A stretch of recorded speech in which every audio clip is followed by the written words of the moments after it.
오늘은 시편 20편부터 실행을 하는 날이죠. 지난번에 시편 제1권의 구조에 대해서 보았고요. 일단락에 대한 부분들은 우리가 같이 이렇게 살펴보았습니다. 하나님 앞에 탄원하는 시 중심으로 이렇게 보았고, 이단락의 구조가 찬양시부터 시작해서 토라시까지 이렇게 점점 나아갔다가 우리가 시편 19편까지 보았습니다. 토라시까지. 하나님을 알려주는 두 가지 책이 있었다고 그랬죠. 하나가 뭐였습니까? 이 하나님 창조하신 창조 세계가 하나님을 알려주고 있고, 또 하나는요, 하나님의 말씀이 하나님을 드러내고 있다고 그랬죠. 이 두 가지 책을 하면서 거기 역시 말씀이 나왔습니다. 말씀.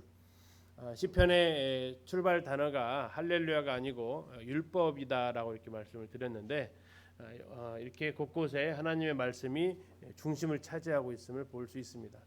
또 이 하나님 말씀이 중심이 되거나, 또 때로는 왕이신 하나님, 왕으로서 하나님이 중심이 되는 이런 시편의 구성을 볼 수 있고요. 그래서 이제 토라시 주변으로 다시 이제 이게 오늘 20편부터 볼 텐데, 하나님이 왕이시다 20편, 21편, 이 두 가지는 연결되어져 있는 시편입니다. 20편은 전쟁에 나가기 전에 왕이 하나님 이 전쟁을 나갈 때 백성들이 이 왕을 위해서 기도를 해줍니다. 자, 그리고 그 기도가 응답되어진 시가 21편입니다. 그러니까 20편, 21편은 왕과 관련되어져 있는데, 20편의 왕은 전쟁에 출전하는 왕, 21편의 왕은 전쟁에서 승리하고 돌아온 왕, 그리고 그 왕을 위해서 축복하고 기도하는 백성들의 그런 간구, 이게 20편, 21편이 되어져 있고요. 22편은 우리에게 꽤 유명한 겁니다. 혹시 뭐가 기억나세요? 22편 제일 유명한 게 1절이죠. 내 하나님이여 내 하나님 어찌하여 나를 버리시나이까. 이걸 아람어로 하면 어떻게 됩니까? 아람어로 엘리 라마 사박다니. 대단하십니다. 아람어까지 이제 이렇게 이제 우리가 알려진 구절인데, 예수님이 이제 고난 당하시는 모습을 볼 수 있죠. 그러나 22편은 고난으로 끝나지 않습니다. 주님이 승리로 끝나게 되고요. 23편은 더 많이 알려져 있는 시죠. 시편 전체에서도 제일 유명한 시가 23편이고요. 여호와는 나의 목자시니 The Lord is my shepherd에서 이 영어로도 유명한 시가 23편이고, 아마 제일 많은 배경으로 지어진 곡들이 23편을 배경으로 지어진 찬송가는 되게 많습니다. 그럴 정도로 하나님을 향한 신뢰를 바탕으로 하고 있다라는 겁니다. 신뢰는 여기도 구성이 나와 있지만 탄식과 감사 그 중간에 있다라고 이렇게 말씀을 드렸습니다. 그리고 24편은 이제 왕께서 통치하신다라는, 문들아 머리 들어라 하면서 왕이 들어오신다.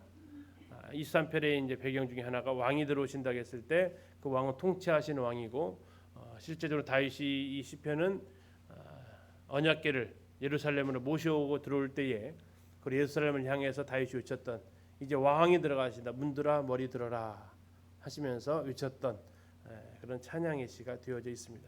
이제 시편 1권의 두 번째 단락이 15편부터 24편까지 총 10편인데, 오늘 이제 그 지난번에 5편을 보았고 오늘 그 5편 이어서 보도록 하겠습니다. 시편 20편의 제목은 환난 날에 하나님의 이름을 자랑한다라는 것입니다. 자, 여기서 말하고 있는 환난은 무슨 환난이냐면 전쟁입니다. 전쟁이 환난 맞습니까? 뭐 전쟁만큼 큰 환난도 없죠. 우리도 제일 두려워하는 것 중에 하나가 바로 이제 이 땅에 평화가 깨어지고 전쟁의 그림자가 이 조그마한 땅 한반도에 임하는 것이 우리에게 있어서 남북이 대치되고 있는 현실에서는 굉장히 큰 걱정거리 중에 하나입니다.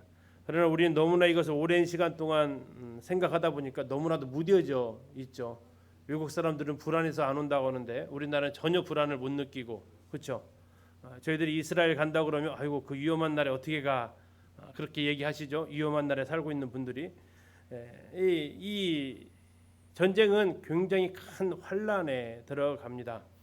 그래서 20편 아까 잠시 말씀드렸지만 이 20편은 전쟁을 앞두고 있는 왕입니다. 이제 출전을 해야 돼요. 다윗이 전쟁을 앞둔 상황은 굉장히 사무엘하에서 많이 나오는데, 아마도 이제 사무엘하 10장에 나와 있는 암몬과의 전쟁이 아니겠느냐 이렇게 이야기도 합니다. 암몬과의 전쟁은 세 차례에 걸쳐서 다윗하고 싸웠던 이런 전쟁이기도 했죠. 자, 이 전쟁을 향해서 나갈 때에 인도자를 따라서 부르는 노래라고 이렇게 되어져 있습니다. 시작이 이렇게 나오죠. 20편 1절에 환난 날에 여호와께서 너에게 응답하시고 야곱의 하나님의 이름이 너를 높이 드시며 이렇게 나와 있습니다. 환난은 전쟁입니다. 여기서 너는 백성들이 이제 왕을 위해서 드려지는 기도가 되겠습니다. 그래서 너를 높이 드신다는 얘기는 이제 왕을 향해서 이렇게 축복의 또는 중보의 기도를 하는 모습을 볼 수 있습니다. 자, 전쟁 나가기 전에 그들이 무엇을 했을까요? 전쟁 나가기 전에 하나님 앞에 제사를 드렸습니다. 그래서 제사를 드리는 모습이 이제 3절에 나와 있는데 내 모든 소재를 기억하시며 내 번제를 받아주시기를 원합니다. 이게 하나님 앞에 이제 전쟁을 위해서 제사 드리면서 기도하는 이 백성들의 모습을 우리 3절에서 이렇게 볼 수 있습니다. 그러면서 이제 하나님 앞에 번제를 드리면서 기도를 하는 거죠. 4절에 나와 있죠. 내 마음에 왕의 마음의 소원대로 허락하시고 왕의 모든 계획을 이루어 주시기를 원합니다라고 이렇게 기도를 합니다. 그리고 5절 끝부분에 보면 여호와께서 내 모든 기도 왕의 모든 기도를 이루어 주시기를 원합니다라고 이렇게 기도를 합니다. 여기서 왕의 소원 또 왕이 하는 기도가 무슨 기도이겠습니까? 그렇죠. 전쟁에서 승리겠죠. 이 전쟁에서 승리를 위해서 이렇게 중보 기도를 하는 겁니다. 그래서 이 하나님을 향한 이 노래를 하는데 6절에 보니까 여호와께서 자기에게 기름 부음 받은 자 누굽니까? 기름 부음 받은 자 왕이죠. 다윗입니다. 메시아입니다. 시편 2편과 연결되어져 있습니다. 자, 여호와께 기름 부음 받은 자 대적하면 어떻게 된다 그랬습니까? 시편 2편에서 망한다고 했습니다. 여호와의 기름 부음 받은 자 앞에 무릎을 꿇으라고 했습니다.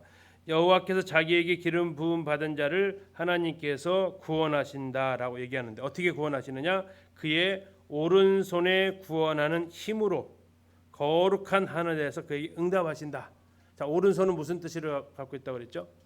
능력과 권능과 힘을 가지고 있다고 했습니다. 하나님께서 거룩한 하늘에서 그를 도우실 거라고 이렇게 이야기를 합니다. 자, 그러면서 왕이시여 부탁이 있습니다라고 얘기합니다. 무슨 부탁입니까? 왕은 이러한 가운데에서 이 전쟁에서 누구를 의지하라고요?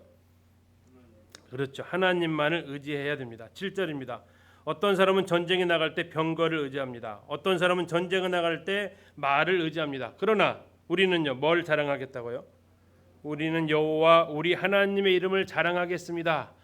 자랑한다는 얘기는 뭘까요? 다시 말하면 의지한다라는 얘기입니다. 7절에서 같은 것을 지금 피하고 있는데 의지하는 것은 자랑하는 것입니다. 우리는 뭘 자랑하냐면 내가 믿고 있는 걸 자랑한다라는 것입니다. 전쟁에 이 다윗이 했던 사무엘상 17장의 명언이 있죠.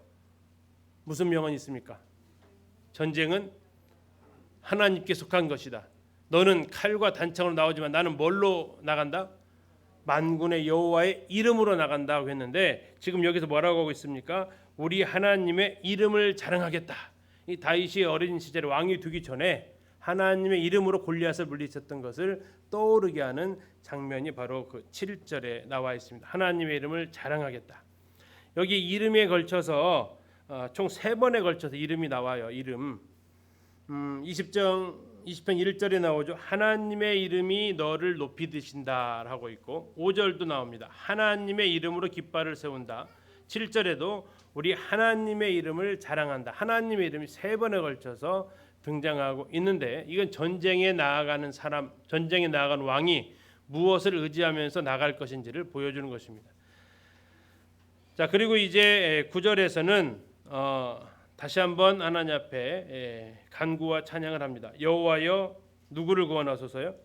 왕을 구원하소서. 왕을 구원하소서. 이 여기 왕은 이제 다윗이겠죠. 하나님 앞에 이제 기도하는 겁니다.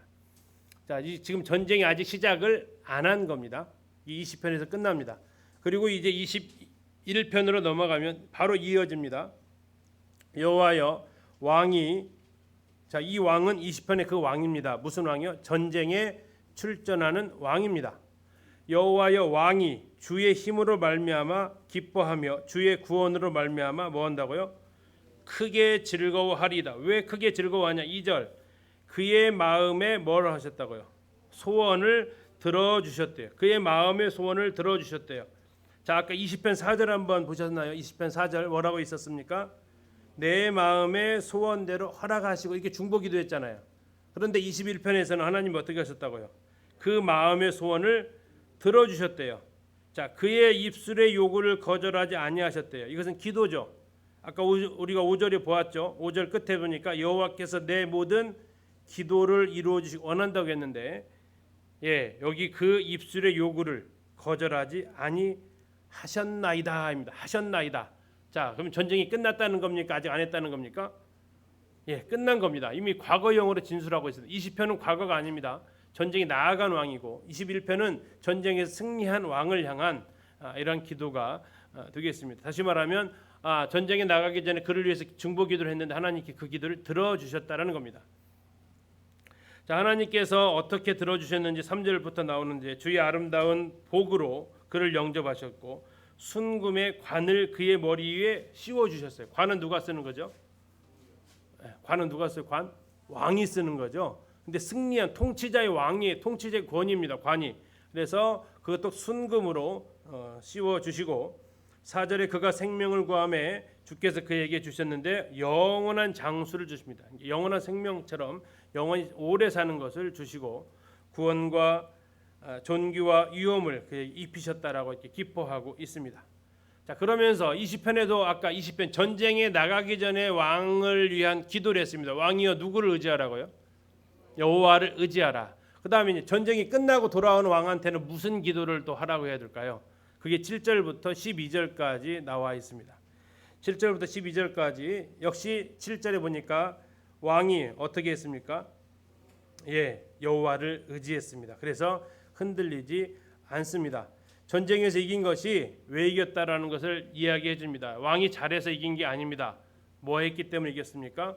왕이 여호와를 의지했기 때문에 이겼습니다. 8절 왕의 손이 왕의 모든 원수들을 찾아냈고 왕의 오른손이 왕을 미워하는 자를 찾아냈습니다. 이거 전부 다 여호와를 의지했기 때문에 일어난 일들입니다. 그래서 하나님께서 이제 왕을 승리하게 하셨기 때문에 왕이시여 어떻게 하라고요? 다시 왕을 이기게 하신 하나님을 의지하십시오. 이게 또한 승리하고 돌아오는 왕을 향한 기도이기도 합니다. 그리고 13절 마지막에 이렇게 얘기합니다. 여호와여 주의 능력으로 높임을 받으소서, 우리가 주의 권능을 노래하고 찬송하게 하소서. 그러면 앞으로도 전쟁이 있으면 어떻게 하라고요? 예, 또 승리를 달라는 겁니다. 여호와의 주님의 능력으로 높임을 받으시고 주의 권능을 노래하고 찬송하게 하소서. 자, 20편, 21편 이렇게 짝이 지어져 있는데 전부 다 왕입니다. 20편은 무슨 왕이라고요? 전쟁에 출전하는 왕. 21편은요? 승리한 왕. 그래서 하나는 부탁을 드리는 거고 하나는 실제로 그 응답이 이루어졌고, 이제 왕이요 끝나는 게 아닙니다. 왕 또 하나님을 의지하셔야 됩니다. 하나님께서 승리하십니다. 그 영광과 능력으로 승리하셔서 하나님을 또 찬양해야 됩니다라고 20편, 21편 제왕시로서 이렇게 등장을 하고 있습니다. 자, 이제 22편으로 가면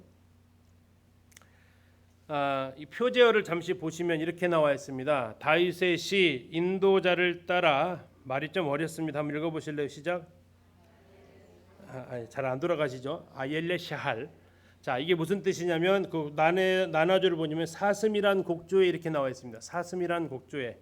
근데 이것을 조금 더 구체적으로 말하면 사슴은 사슴인데 암사슴이고요. 다음에 어느 시점이냐? 새벽 암사슴의 노래에 맞춘 노래. 사슴을 키워봤으면 이게 좀 더 실감이 날 것 같습니다. 새벽에 암사슴이 어떻습니까? 그렇죠. 저처럼 모르세요. 그렇죠? 혹시 사슴 키우시는 분한테 한번 물어보세요. 새벽에 암사슴이 어떻게 울어요? 물어보시든지 그 분위기가 어떤지 한번 생각을 한번 해보죠. 자, 그러면 우리가 이 암사슴을 키워본 적이 없기 때문에 한번 추측을 한번 해보시죠. 어떨 것 같으세요? 암사슴이 새벽에 울면. 막 자명종 소리처럼 막 우렁차게 울을 것 같아요. 사랑스럽게 울을 것 같아요. 사슴하면 어떤 이미지가 떠오르세요? 우리 사람은요? 목이 길어 슬픈 짐승이 이렇게 나오시나요? 노천명수가 쓴 시.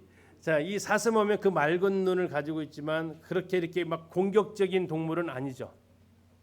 그죠? 뭘 먹고 살죠? 초식이죠. 육식이면 굉장히 공격적이지만 초식을 먹는다는 것은 자기 방어 능력이 별로 없는 모습을 볼 수 있습니다. 자, 아무튼 이 곡조는 그때 사람들은 아마 새벽 암사스면 노래 이렇게 하라고 하면 어떠한 느낌인지 다 알았을 겁니다. 우리가 모르는 거죠. 자, 이런 부분은 이제 더 뭐 연구를 좀 하셔야겠죠.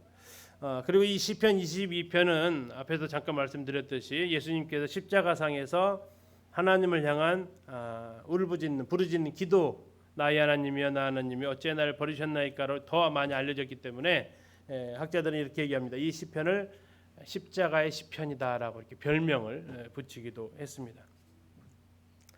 우리에게 익숙한 1절이 나오죠. 내 하나님이여 내 하나님이여 어찌 나를 버리셨나이까 어찌 나를 멀리하여 돕지 아니하시며 내 신음하는 소리를 듣지 아니하시나이까 내 하나님이여 내가 낮에도 부르짖고 밤에도 잠잠치 아니하오나 응답하지 아니하십니다라고 이렇게 얘기합니다. 자, 이 탄원시의 대표적인 표현이 뭘 찾으면 탄원시라고 그랬습니까? 어찌하여 또는요 언제까지, 어찌하여 언제까지 이렇게 나오면 거의 탄원시다라고 말씀을 드렸습니다. 여기 마찬가지로 어찌하여 이렇게 나와 있고 또 내 하나님 이렇게 부르짖고 있습니다. 자, 그가 힘들어하는 것은 뭡니까? 첫 번째 뭘 힘들어합니까? 나를 버리셨나이까 버림받은 것에 대해서 힘들어합니다. 두 번째는요, 나를 멀리한 거에 대해서 힘들어합니다. 세 번째는요, 그 전에요, 신음소리 전에 자기를 돕지 않는 것에 대해서 힘들어합니다. 다음에 네 번째요, 신음하는 소리를 귀로 막고 전혀 듣지를 않는 것을 얘기합니다. 다섯 번째요, 2절에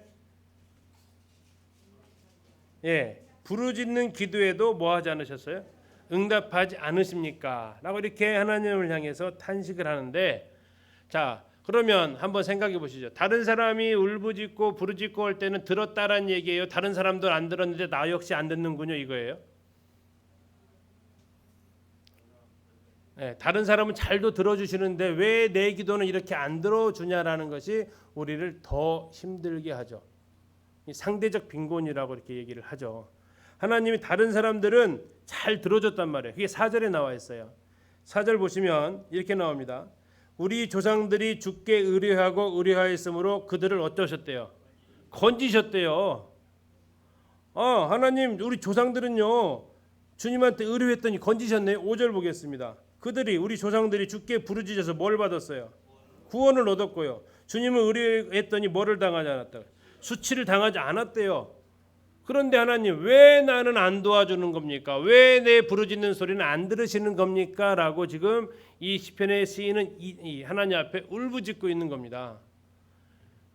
너도 기도 안 들었어? 그러면 괜찮다니까요. 그래도 위로가 돼요, 어느 정도는. 그런데 주변 사람들을 다 보고 해도 그 정도 기도하면은 다 응답 받았더라 이거죠.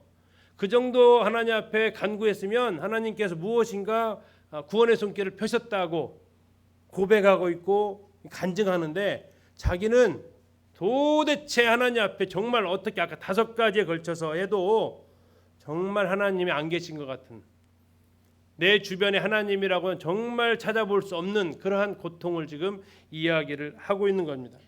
그런데 이 놀라운 것 중에 하나는요, 지금 자기가 당하는 그 고통은 빠져 있어요. 자기가 지금 병 때문에 아픈 건지 전쟁 때문에 힘든 건지 그것은 빠져 있고요. 이 5가지가 전부 다 뭐와 관계되어져 있습니까? 아까 했던 버리셨고 나를 멀리했고 돕지 않고 신음소리 듣지 않고 응답지 않고, 전부 다 5가지가 다 주체가 누구예요? 하나님이에요. 내 상황이 아니고 내가 지금 무엇 때문에 내가 좀 아파서 힘들고 매 맞아서 힘들고 경제적으로 힘들고 이러한 고통의 이유를 얘기하는 게 아니라 그 고통은 둘째고, 이러한 고통 속에서도 하나님이라는 분이 도대체 나한테 관심도 없고 기도에도 듣지도 않고 아무런 나한테 도움을 주지 않는 이 현실. 그러니까 이 22편 1절부터 2절에 나와 있는 그 탄식의 모습은요, 내가 육체적으로 지금 심적으로 고통당하는 이것이 아니라 하나님과의 관계의 단절이에요. 지금 이해가십니까? 내 하나님이여 내 하나님 어찌 나를 버리셨나까 하는 것은 예수님의 십자가에 물론 육체적인 고통을 가지고 계셨기 때문에 그분이 십자가에서 엄청난 고통 가운데 있으셨지만 그거보다 그분을 더 아프게 한 것은 하나님과의 관계의 단절이라고요. 그게 우리가 이제 영적으로 잘 이해가 안 가는 부분이죠. 그럼 우리 육체적으로는 얼마든지 느낄 수 있는 부분이죠. 저 상황이면 정말로 육체적으로 얼마나 힘들겠습니까? 그러나 이 시편 기자의 이 부르짖음을 보았을 때 시편 기자는 자기가 지금 너무나도 힘든 상황을 얘기하고 있지 않습니다. 하나님이 전혀 여기에 개입하지 않는 그 현실이, 그리고 더 나아가서 다른 조상들, 다른 사람들은 그렇게 잘 도와주시더니 자기는 전혀 내방쳐 놓은. 자, 하나님이 이렇게 내방쳐 놓으니까 6절에 이렇게 얘기합니다. 나는 벌레요 사람이 아닙니다. 사람의 비방거리고 백성의 조롱거리입니다. 나를 보는 자는 다 나를 비웃습니다. 입술을 비죽거리면서 머리를 흔들면서 말합니다. 8절 한번 읽어보실까요? 시작.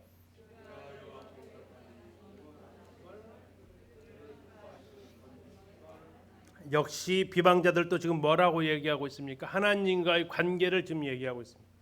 이거 전 십자가의 장면에 그대로 나타나죠. 뭐 지가 하나님의 사람 하나님 내려와라 하고 얘기를 하는 겁니다. 네가 내려오면 믿겠다. 네가 뭐 하나님의 아들이냐? 하나님 아들이 하나님의 아들이 그렇게 고생당하는데 하나님 아버지가 보고 있을 아버지가 어딨냐 하면서 그들이 비웃는 것도 조롱하는 것도 바로 여기에 있다라는 겁니다. 그가 여호와께 의탁하니 구원하실 걸, 그를 기뻐하지 건지실 걸. 그렇게 그들이 이제 예수님을 조롱하고 비웃고 있습니다. 자, 그리고 이제 예수님께서 당하는 육체적인 고통은 이제 그 다음에 나오고 있습니다. 자, 12절 보시면 이제 이 장면이 육체적인 고통에 해당되는 장면입니다. 많은 황소가 나를 애워싸며 바산의 힘센 소들이 나를 둘렀습니다. 자, 바산의 그 많은 황소는 황소인데 어떤 황소냐면 바산의 황소라고 얘기하고 있습니다. 바산의 황소. 자, 이건 이스라엘 땅입니까? 이방 땅입니까? 이건 유대인들에 관련된 땅입니다. 네. 그래서 이 헐몬산 근처에 있는 산인데요. 잠시 보여드리면 이게 지금 이제 바산입니다. 바산. 이게 바산이고요. 이 뒤에 보이는 이 눈 덮인 하얀 눈 있죠. 이게 헐몬산 그렇습니다. 이쪽 지역에 있습니다. 이 지도 위치상으로는 이렇게 되어져 있습니다. 이게 지금 갈릴리 호수고요. 확대를 좀 해볼게요. 이게 지금 갈릴리 호수고 그 동쪽으로 남동쪽으로 가게 되면 여기에 바산이라는 지역이 이렇게 있습니다. 자, 여기에서 이제 자라는 소들. 그런데 그 소들의 이 반려 상태가 이렇게 생겼습니다. 자, 어떻게 보이십니까? 오히려 한우만 합니까? 더 큰가요? 네, 굉장히 반류 상태가 좋습니다. 그래서 지금 시편 기자는 뭐라고 얘기를 했습니까? 많은 황소 하면서 뭐라고 했어요? 많은 황소인데 바산에 무슨 소? 힘센 소들이라고 얘기하고 있습니다. 이건 유대인 고문자들 얘기하고 있습니다. 대제사장과 예수님 당시로 하면 그 사람들이죠. 그 다음에 이 예수님을 핍박하는 사람들이 유대인들만 있었던 게 아니었습니다. 또 누가 예수님을 이렇게 핍박을 했습니까? 로마 군병들이 예수님을 십자가에 못 박았죠. 16절에 나와 있습니다. 자, 16절에 이렇게 얘기합니다. 개들이 나를 애워쌌으며 악한 무리가 나를 눌러 내 수족을 찔렀나이다. 개가 누구예요? 그렇죠. 이방인입니다. 이방인을 성경에서는 흔히 개로 취급을 합니다. 개들이 나를 애워쌌다는 얘기는 로마 군병들에 의해서 예수님께서 완전히 쌓여 있다는 장면을 미리 보여주고 있고요. 악한 무리가 나를 둘러서 같은 겁니다. 개가 누구고 악한 무리 다 같은 이방인들입니다. 개와 악한 무리들이 뭐 하고 있어요? 내 수족을 찔렀습니다. 수족은 어디입니까? 그렇죠. 손과 발이죠. 예수님께서 십자가에 손과 발에 못이 박히셨다는 것을 우리는 이 말씀을 통해서 알 수 있습니다. 당시 예수님 주변의 육체적인 고통, 지금 앞에 부분에 있는 것은 하나님과의 관계 단절입니다. 십자가의 고통은 1차적 고통은 예수님이 십자가에 못 박혔던 고통도 있지만 예수님이 먼저 느끼셨던 고통은 하나님과의 단절의 고통입니다. 그러나 그것만 얘기하는 것도 다 표현하지 않습니다. 성경에서는 또 한 가지도 얘기하는데 그분의 당하신 육체적 고통도 같이 이야기합니다. 그리고 하나 더 얘기하는 것이 아까 했던 심리적 고통입니다. 조롱하고 비웃는 그 고통이 십자가에서 영적으로, 육체적으로, 심리적으로 한꺼번에 쏟아져 내린 이 상황을 성경은 이야기하고 있습니다. 그 상황이 쏟아졌을 때에 예수님은 이렇게 고백합니다. 14절입니다. 나는 물같이 쏟아졌으며 내 모든 뼈는 어그러졌으며 내 마음은 밀랍 같아서 내 속에서 녹았으며 내 힘이 말라 질그릇 조각 같고 내 혀가 입천장에 붙었나이다. 이렇게 이야기를 하고 있고요. 17절 내가 내 모든 뼈를 셀 수 있나이다. 이게 예수님의 육체적 고통을 얘기하고 있습니다. 다음에 18절은 수치심입니다. 내 겉옷을 나누며 속옷을 제비 뽑나이다. 이 겉옷을 나누고 속옷을 제비 뽑는 것은 마태, 마가, 누가, 요한 사복음서에 공이 다 등장하는 장면입니다. 굉장히 중요한 표현이라는 것을 우리는 알 수 있죠. 자, 그러면서 하나님 앞에서 간구하는 것이 20절입니다. 내 생명을 어디서 건져달라고 합니까? 칼에서 건져달라고 합니다. 이것은 칼은 사형 집행하는 사람입니다. 정부 권력입니다. 또 하나 어디서 구원해달라고 합니까? 개의 세력에서 구원해달라고. 로마 군인들입니다. 자, 예수님의 생명에 대한 십자가형을 누가 실행할 수 있습니까? 유대인입니까? 이방입니까? 이방입니다. 로마인들입니다. 그래서 예수님은 부르짖고 있는 것입니다. 황소들에게서가 아니라 힘센 소들에게서가 아니라 칼과 개로부터 구해달라고. 당시 예수님의 사형을 집행할 사람들이 누구인 것을 성경은 또 이렇게 미리 말씀을 하고 있습니다.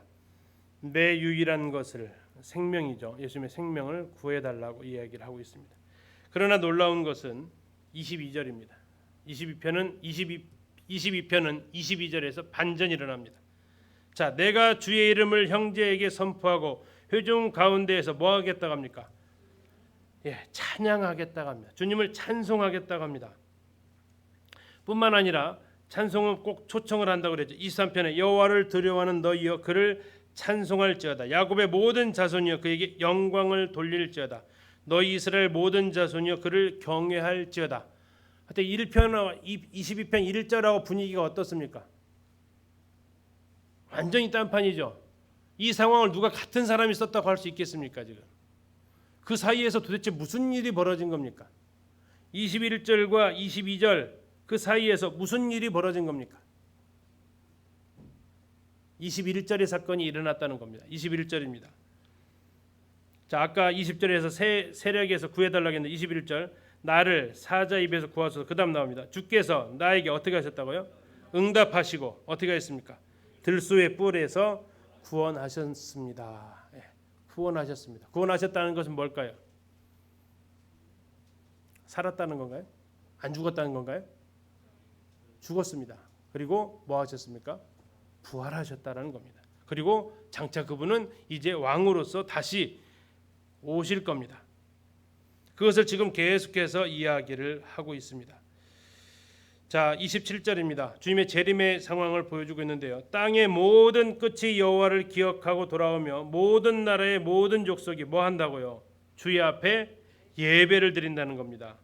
자, 28절 나라는 여호와의 것이고 여호와는 모든 나라의 주제다, 황제다, 왕이시다인 겁니다.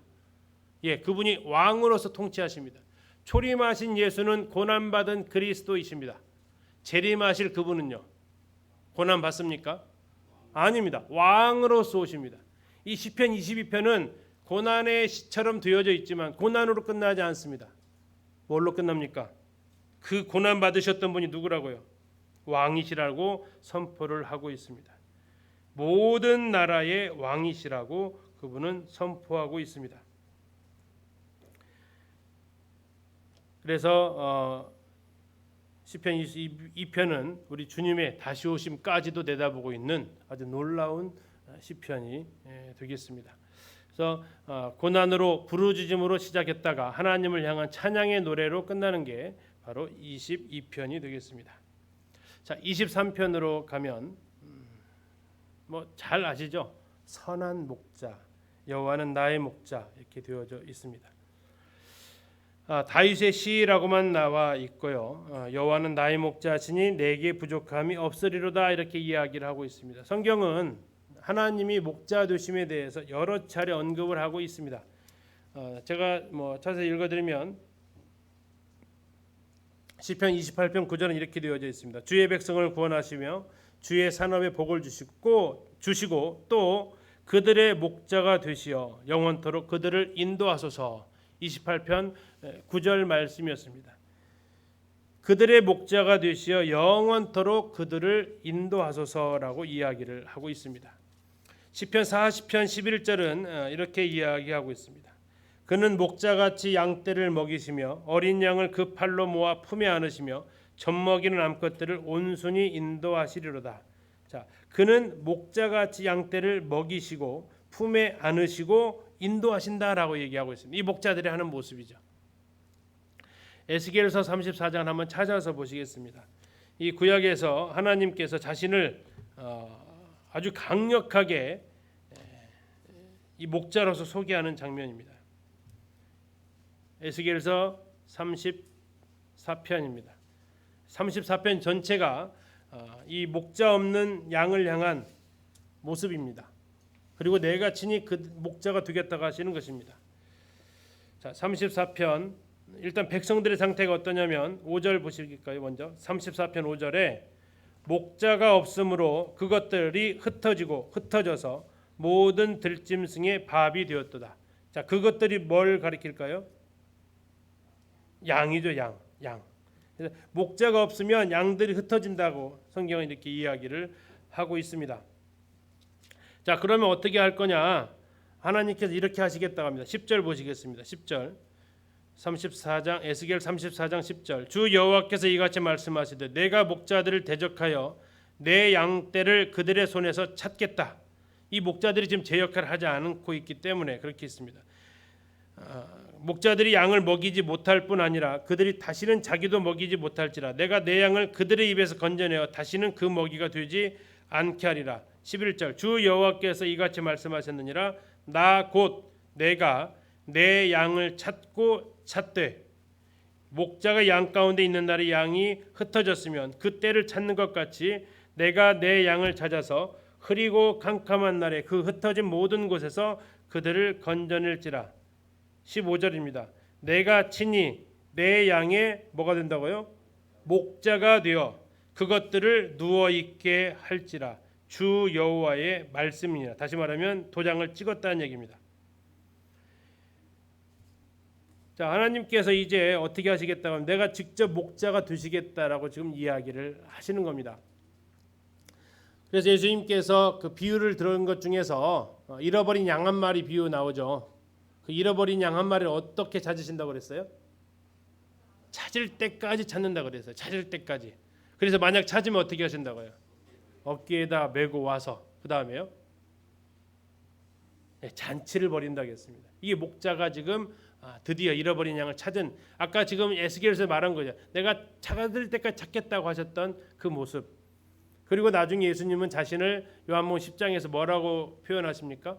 나는 선한 목자라라고 얘기하십니다. 그래서 이 여호와는 선한 목자다. 예수님은 선한 목자다. 같은 말입니다. 여호와는 신약에서 예수님이라고 이렇게 말씀을 드렸죠. 자, 여호와는 나의 목자시니 내게 부족함이 없으리로다라고 이야기를 합니다.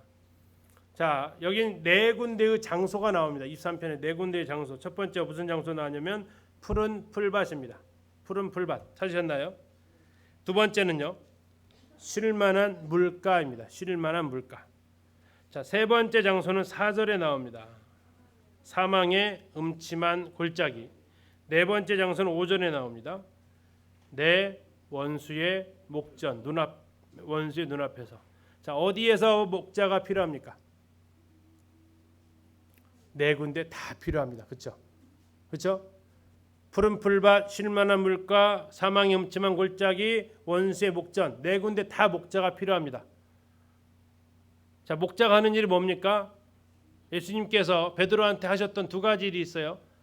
네가 나를 사랑하면 내 어린 양을 먹이라. 먹이라와 해당되는 장소가 어디일까요? 푸른 풀밭과 쉴만한 물가입니다. 그 다음에 내 양을 치라. 돌아봐야 됩니다. 양들을 돌아보는 곳 어디입니까? 사망의 음침한 골짜기 원수의 목전입니다. 푸른 풀밭과 쉴만한 물가, 예수님을 필요한 목자를 필요한 양들의 장소입니다. 그러나 더 필요한 곳이 어디입니까? 더 필요한 곳 사망의 음침한 골짜기와 원수들의 목전입니다. 자, 여기서 이제 그 의미를 좀 더 따져보면 이렇습니다. 자, 푸른 풀밭 대관령 목장 상상하지 마십시오. 팔레스타인 땅입니다. 여기는 사시사철 푸른 땅은 존재하지 않습니다. 아예 없습니다. 건기와 우기로 나누기 때문에. 자, 갈릴리가 굉장히 풍성한 지역이지만 거기는 나무가 풍성한 거지 푸른 초장이 풍성한 곳은 아닙니다.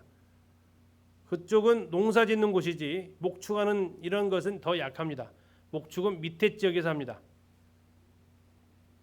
나무가 자랄 수 없는 그런 지역들에서 합니다. 자, 그러면서 목초지는 다시 말하면 풍요로움을 보여주고 있습니다. 푸른 풀밭이라는 것 자체가. 그러나 또 하나의 의미는 여기는 안식처라는 의미를 가지고 있습니다. 그냥 먹을 것만 풍성해서 되는 게 아니라 내 마음이 쉼을 얻을 수 있어야 먹을 수 있다는 거죠. 쉴만한 물가, 이것은 안전하고 평온한 곳이라는 겁니다. 자, 물 급히 먹어보셨습니까? 쫓기든 먹어보셨어요? 예, 그것은 쉴만하지는 않습니다. 다급해서 먹는 거지. 그러나 양들이 그렇게 먹으면 양들은 큰일 납니다. 목자들은 처음에 제일 중요한 거 뭐라고요? 먹고 마시게 하는 거. 이게 에스겔 34편에 그것을 이렇게 이야기를 하고 있습니다.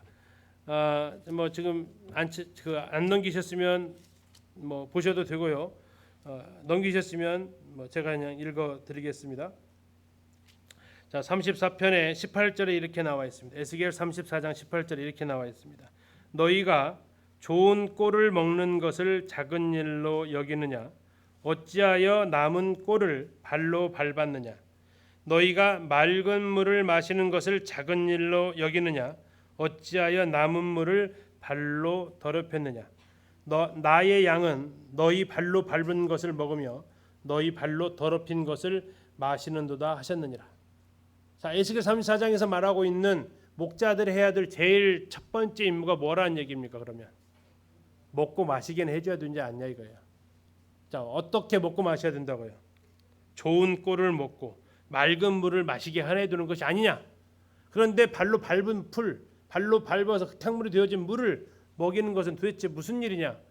가장 근본적 필요가 양들은 먹는 것과 마시는 겁니다. 그러면 어떻게 되냐면 눕게 됩니다. 아까 33 읽었습니다. 내가 목자가 되어서 그들을 뭐 하겠다고 하셨습니까? 눕게 하셨다고 했습니다. 자, 동물이 누워 있는 모습은 어떤 모습입니까? 평화로운 모습입니다. 이게 1차적으로 목자들이 해야 될 역할입니다. 이것은 교회 안에서 장로들이 해야 될 역할이고 가정에서 부모들이 해야 될 역할입니다. 가정이나 교회가 줘야 될 첫 번째 장소는 뭡니까? 평안함입니다. 평안함이 깨지면 그곳에 있기 싫고 머물기 싫어집니다. 그러면 그 평안함은 어디서 옵니까? 좋은 꼴을 먹이는 겁니다. 다음에 맑은 물을 마시게 하는 겁니다. 오염되지 않은 물. 이게 중요한 겁니다. 그래서 이 장로들의 자격 중에 하나가 바로 가르치는 것에 대한 것을 얘기하고 있고 또 가정에서는 엄마들이 요리를 잘 하셔야 됩니다. 엄마들이 음식을 잘 만드시면 아이들이 행복해집니다. 이것을 가벼운 일로 여기지 말라고 성경은 이야기하고 있습니다. 그러나 그것만 있으면 괜찮아요. 할만해요. 그래도 그렇죠. 그런데 문제는 뭡니까? 또 다른 장소 두 개가 나온다는 거죠. 하나는 사망의 음침한 골짜기입니다. 또 하나는 원수의 목전입니다. 하나는 사망의 음침한 골짜기는 이 장소가 주는, 공간이 주는, 상황이 주는 어려움입니다. 원수의 목전은 관계가 주는, 대적이 주는, 사람이 주는 어려움을 이야기하고 있습니다. 그럴 때 어떻게 해야 됩니까? 사망의 음침한 골짜기에서 주의 지팡이와 막대기가 보호한다라고 합니다. 이 막대기와 지팡이와 막대기 인도하고 보호하는 용도로 쓰여지는 겁니다. 다 설명할 수는 없습니다. 다음에 원수의 목전에서 상을 베풀어 주신대요. 지난번 잠깐 얘기했습니다. 이때 당시에 식사 문화는 상이 아닙니다. 뭡니까? 그냥 펼쳐놓는 겁니다. 바닥에다가. 그럼요 허리 구겨서 먹는 거예요. 상을 펼치는 것은 아무한테나 펼치지 않습니다. 누구한테 펼친다고요? 귀빈한테 펼치는 겁니다. 정말 저 대접하는 사람한테 펼치는 거라고. 그런데 원수의 목전에서 뭘 차려준다고요? 예, 상을 차려주겠다라는 겁니다. 상을 차려주겠다. 귀빈처럼 대접해주겠다라는 겁니다. 보호해주겠다라는 겁니다. 누가 먹을 수 있겠습니까? 목자가 지키고 있다라는 그러한 안도감이 있을 때에 비로소 먹을 수 있는 것입니다. 그래서 원수의 목전에서는 정말로 목자가 필요한 겁니다. 자, 그러면서 하나님이 이렇게 얘기합니다. 3절에 보면 내 영혼을 소생시키시고 무엇을 위해서요? 자기 이름을 위해서. 자기 이름 명예입니다. 명예. 자, 자기 이름 누구의 이름입니까? 내 이름이에요? 하나님 이름이에요? 하나님 이름입니다. 자, 여기 있는 성도님들도 자기 이름의 명예를 혹시 귀하게 생각하시나요?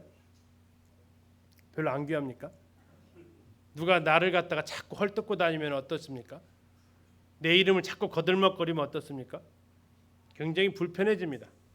누군가 내 이름을 갖다가 도용하거나 누군가 내 이름을 갖다가 하찮게 여기거나 경멸하는 투로 쓰면 우리는 분노를 느낍니다. 왜 그렇습니까? 이름은 곧 나입니다. 누구를 이름을 딱 떠오르면 그 사람 전체 이미지가 나한테 각인되어져 옵니다. 굉장히 쉽습니다. 여러분 부모님 이름을 탁 떠오르시면 그분의 이름만 떠오르는 게 아닙니다. 이름은 그 사람 전체를 나한테 가져오게 되어져 있습니다. 문재인 하면 딱 뭐가 떠올라요? 예, 그 사람 얼굴부터 직위부터 생각해서 내가 평소 가지고 있었던 그 사람과 관련되어져 있는 이런 것들이 전부 다 인출이 된다고요. 그게 이름이 가지고 있는 파워입니다. 여호와의 이름 아까 우리가 계속 봤습니다. 하나님의 이름 보셨어요? 자, 이름은 곧 그분을 가리키는 겁니다. 하나님은 자신의 이름을 위하시는 분입니다. 자신의 이름에 명예를 걸고 행하시는 분입니다. 그분은 우리를 사랑하시기도 하십니다. 그러나 지난번에 얘기했던 것처럼 사랑만 해가지고는 별로 효력이 없다고요. 뭐도 있어야 된다고요. 능력도 있어야 된다고요. 우리 아버지가 나를 아무리 사랑하시지만 능력이 없으면 집 살 때 집 돈 못 보태준다고요.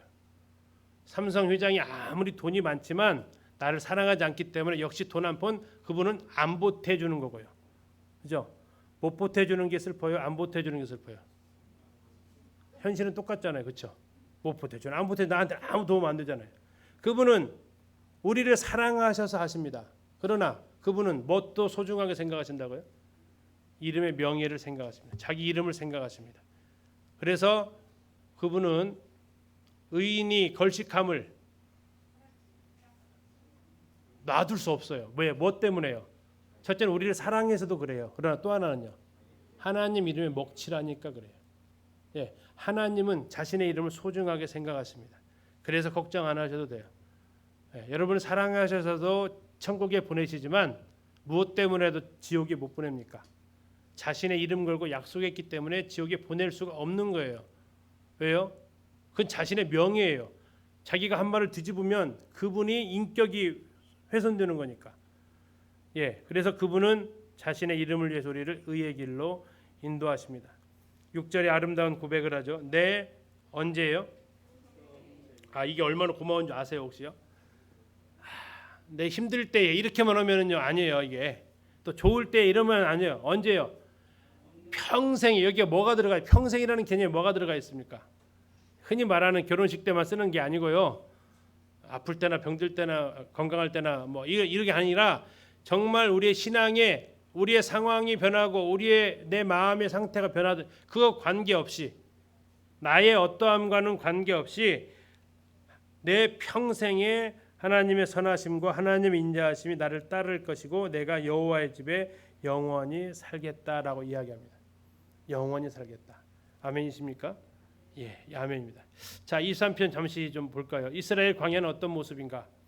자, 보기를 4개 드리겠습니다. 1번, 2번, 3번, 4번. 자, 이스라엘 광야는 어떤 모습일까요? 시편 23편의 배경은요. 우리 1번 같은 이게 여기예요, 여기. 이게 시편 23편의 배경이에요. 여기는 대관령 목장입니다. 대관령 목장이에요. 여기는 사하라 사막입니다. 여기는 생명 자체가 아예 없는 곳입니다. 여기는 요르단의 광야입니다. 에돔 광야 땅입니다. 여기가 유대 광야입니다. 시편 23편의 배경은 유대 광야입니다. 지금 유대 광야를 보시면 약간 거무잡잡한 게 보입니다. 보이십니까? 이게요? 이게 비를 맞으면 뭐가 됩니까? 뭐가 된다고요? 네 글자로 푸른 초장, 푸른 풀밭이 된다고요. 상상이 안 가세요? 자, 우리는 푸른 초장하면 이것 떠올리죠. 예. 이제 얼마나 좋습니까? 이건 이스라엘 안 갔다 온 사람이 그리면 저렇게 그립니다. 자, 푸른 풀밭 쉴만한 물가 이게 떠올리면 자, 여기는 어딜까요? 아니에요. 스위스입니다. 여기 대관령 아니고요. 스위스입니다. 여기도 목장이 유명합니다. 자, 여기 이렇게 목장 이런 거 떠올리시면 안 된다고요. 쉴만한 물가는 이겁니다. 환상이 깨져도 어쩔 수 없습니다. 현실입니다. 이게 이스라엘 찍은 사진인데요. 이게 물가입니다. 무슨 물가요? 쉴만한 물가입니다. 자, 옆에 뭐가 있습니까? 푸른 풀밭 있습니다. 좀 실망하셨나요? 자, 이게 이스라엘의 현실이고요. 자, 이런 가운데 있긴 자, 여기에서 목자 필요할까요? 안 필요할까요? 별로 필요성을 못 느낍니다. 그렇죠? 아니, 널린 게 다 먹을 거잖아요. 여기에 목자 필요할까요? 어떨까요? 엄청 필요합니다. 엄청 필요해요. 자, 다시 23편의 광경을 좀 보여드리겠습니다. 유대 광야입니다. 유대 광야입니다. 지금 약간 푸른 초장이 보입니다. 근데 아직 푸른 초장이라고까지는 말하기는 좀 그렇습니다. 이 정도 되면 푸른 초장입니다. 좋습니까? 좋아요, 안 좋아요? 별로예요? 눈이 많이 높아지셨어요? 자, 양들 한번 보실까요? 이렇게 양들이 이렇게 먹습니다. 저희들 이스라엘 가면 이렇게 먹어요. 줄 맞춰가지고. 자, 이렇게 지금 희끗희끗 튀어나온 데 있죠. 왜 그럴까요? 먹은 거예요. 그래가지고 이 양들은요 오랫도록 여기서 한 곳에서 못 키워요. 왜 그러냐면 뿌리채 먹어버려요. 그러면 다음에 왔을 때 풀이 안 나요. 그러니까 뿌리채 못 먹을 때 정도는 옮겨야 돼. 계속 데려가는 이유가 그겁니다. 먹어가지고 지금 다 이렇게 되니까 나중에 이것은 뭐 이제 옆으로 번져가니까 괜찮아요. 이렇게 해서 아주 그냥 싹싹 쓰리를 합니다. 굉장히 깨끗한가요, 양들이요? 그 순백의 이미지를 깨셔야 됩니다. 그래서 이사야서에 나오는 양털같이 흰다라는 게 무슨 뜻인지는 한번 더 생각을 좀 해보셔야 될 것 같아요. 양털같이다. 이 상태는 아닌 것 같아요. 이것은 분명히 양을 털을 깎고 난 다음에 그 모습일 겁니다. 자, 이게 지금 우기 때의 푸른 초장입니다. 이게 다시 건기로 들어가면 이렇게 됩니다. 자, 이게 뭐라고요? 푸른 초장. 푸른 초장. 자, 그러면 이거 먹을까요, 안 먹을까요? 먹어야 돼요. 어떻게 먹어요, 저걸? 저거 혹시 에이스 크래커 드셔보셨어요? 물 없어서, 물 없을 때. 정말 퍽퍽하죠. 그래서 먹으면은 그건 상 준 거예요, 벌칙 준 거예요. 물 없이 에이스 크래커 한 박스 먹으라고 하면 좋아하세요? 왜 그런 벌칙을 주려 그래요? 이건 벌칙이에요. 물 없이 먹으라고 하면 저거 물 없이 먹으라고 하면 죽어요. 그래서 하나님께서 건기에 내리는 게 있어요. 뭘 내려요? 이슬을 내리시는 겁니다. 그러면 이슬을 머금고 있으면 수분을 포함하고 있어서 먹을 수 있어요. 자, 농사 짓는 곳에서는 그 남아 있는 곡식 그루터기에서 먹습니다. 아무튼 이게 와디켈트가 흔히 말하는 시편 23편의 배경입니다. 이게 비만 오면 이렇게 된다고요. 그래도 비만 오면 곳곳에서 이제 돋아나기 시작합니다. 이 모습을 보시려면 한 4월 달에 가야 되는데 저희는 늘 방학 때만 가야 돼서 저 모습을 못 봅니다. 자, 이 모습은 지금 가면 볼 수 있습니다. 지금 이스라엘 땅 가면 이렇게 생겼습니다. 와디켈트가. 대신 나무 있는 데는요 아주 푸르게 잘 자라고 있고 밑에는 황량합니다. 그런데 겨울에 가면 밑에는 푸릇푸릇한데 나무는 빼싹 말라 있습니다. 이 두 개가 같이 있질 않아요. 이스라엘이 두 개의 장면이 같이 조화를 이루지 못합니다. 예, 초장이 형성이 되어 있든지 나무가 푸르든지 둘 중에 하나의 모습을 보여주고 있는 거죠. 자, 여기 이거 와닿게 할 텐데요. 염소 한번 찾아보세요. 염소.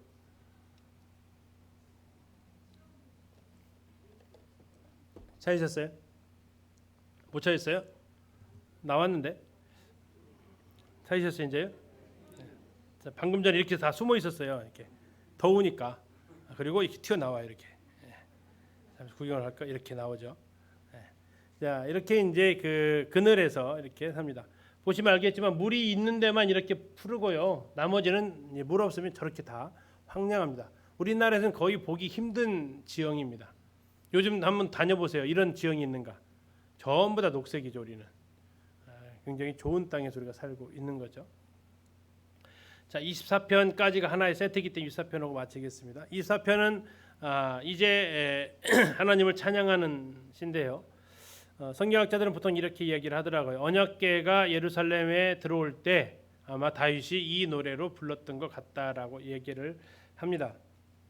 뭐 성경에서는 그렇게 직접적으로 언급은 하지 않고 있습니다. 자, 이제 중요한 것은 뭐냐면 하나님께서 왕으로 등장하는 장면입니다. 그분은 어떠한 왕이시냐면 24편 1절입니다. 땅과 거기에 충만한 것과 세계와 그 가운데 사는 자들은 다 누구 거라고요? 여호와의 것. 그러니까 하나님의 소유니까 하나님의 통치 아래 있는 것들. 하나님이 왕이시라는 겁니다. 자, 그러면서 24편 3절에 우리가 앞에서 봤던 것과 익숙한 장면이 나옵니다. 3절 여호와의 산에 오를 자가 누구며. 자, 이게 15편에 나왔던 장면입니다. 시편 15편에서 뭐라고 얘기를 했었죠? 뭐 바로 한두 장 넘기면 있으니까 이렇게 나와 있습니다. 여호와여 주의 장막에 머무를 자 누구 오며 주의 성산에 사는 자 누구 오니까 이렇게 얘기했어요. 24편에서는 뭐라고 하고 있어요? 여호와의 산에 오를 자 누구며 그의 거룩한 곳에 설 자가 누구인가? 다 같은 얘기입니다. 주의 장막, 주의 성산, 여호와의 산, 거룩한 곳 다 같은 것입니다. 하나님이 통치하시는 곳입니다. 자, 어떤 사람입니까? 4절 손이 깨끗하고 마음이 청결하고 뜻을 이렇게 하면서 해야 되는 것. 다음에 뜻을 허탄한 데 두지 않고 거짓 맹세하지 않고 하지 않아야 되는 것. 이렇게 이야기를 하고 중국적으로는 누굽니까? 6절 여호와를 찾는 족속이 여호와를 찾는 사람들이 주의 장막에 머무른다라는 것입니다. 그리고 그를 향해서 그들이 해야 될 일이 있는데 그게 뭡니까? 7절에 너희 머리를 들지어다. 자, 문이 머리를 든다. 무슨 뜻 같으세요? 문이 머리를 들어요. 자, 우리 식으로의 문은 그러한 일이 이루어질 수가 없어요. 우리 식의 문은 전부 다 왼쪽 아니면 오른쪽에 이렇게 경칩이 박혀져 가지고 들어 올릴 수가 없어요. 그런데 가끔씩 사극이나 우리나라 우리 한옥 옛날 집을 보면 문이 어떤 문들이 있습니까? 예, 위로 올라가는 문들이 있습니다. 예, 위로 올라가는 문들이 있죠. 한옥마을만 가셔도 그 대청마을에 있는 집 문들이 이렇게 올라갑니다. 자, 그런 형태의 문이 올라가는 문들이 성문이 맞죠. 성문이 이렇게 열리는 문도 있지만 이렇게 올라가는 문들도 있다는 얘기예요. 머리를 들어라는 얘기는 이제 들어가시게끔 문을 열어라라는 의미를 가지고 있겠죠.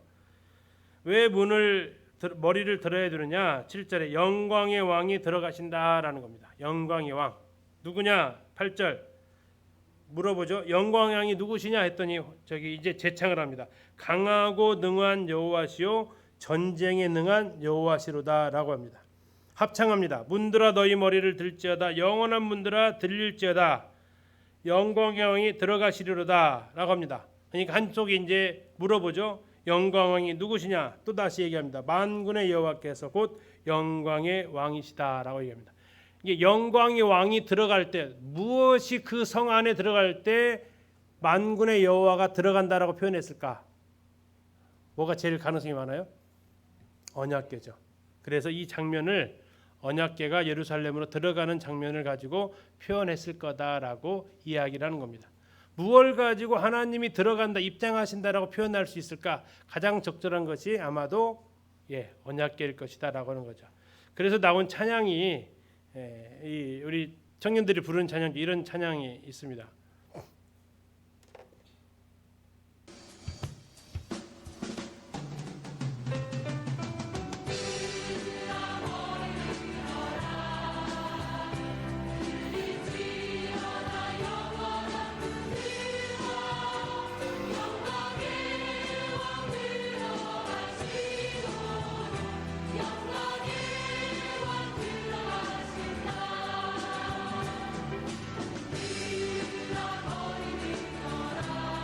1절부터 나와 있는 거예요.